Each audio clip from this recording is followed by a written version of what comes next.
What was the role of Messiah as the son of David? 1 Chronicles 17 verses 12 and 13, He shall build me a house, and I will establish his throne forever. I will be his father, and he shall be my son, and I will not take my mercy away from him, as I took it from him who was before you. These words were declared to David by the prophet Nathan. God told David that he will establish an everlasting throne and kingdom with one of his descendants. And this descendant of David will build God a house. But Scripture also tells us that none of David's descendants from Solomon to Zedekiah reigned in a kingdom that was faithful to God after Solomon led Israel into idolatry and wickedness.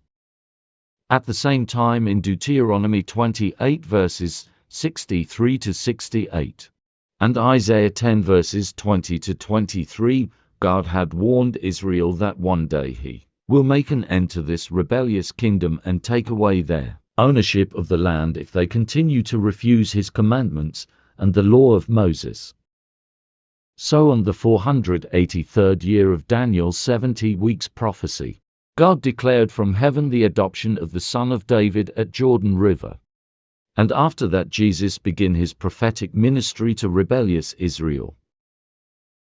Thus fulfilling this prophecy, he will be my son and I will be his father. When the leaders of Jerusalem rejected Messiah, he quoted this scripture that said, "The stone which the builders rejected has become the chief cornerstone. This was the Lord's doing, and it is marvelous in our eyes." Messiah was the chief cornerstone of the house, which he will build for God. And the faithful remnant from out of rebellious Israel are the stones that form the structures. 1 Peter 2 verses 4 and 5, coming to him as to a living stone, rejected indeed by men, but chosen by God and precious, you also as living stones, are being built up a spiritual house.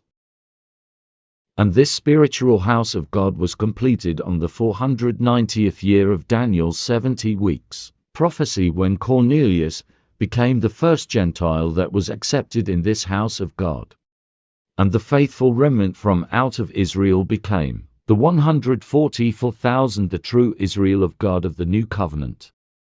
Finally, when Messiah ascended to heaven, he sat at the right hand of God and was declared king over the true Israel of God. And eventually God destroyed Jerusalem in AD 70, ending the rebellious kingdom, and vacated the land.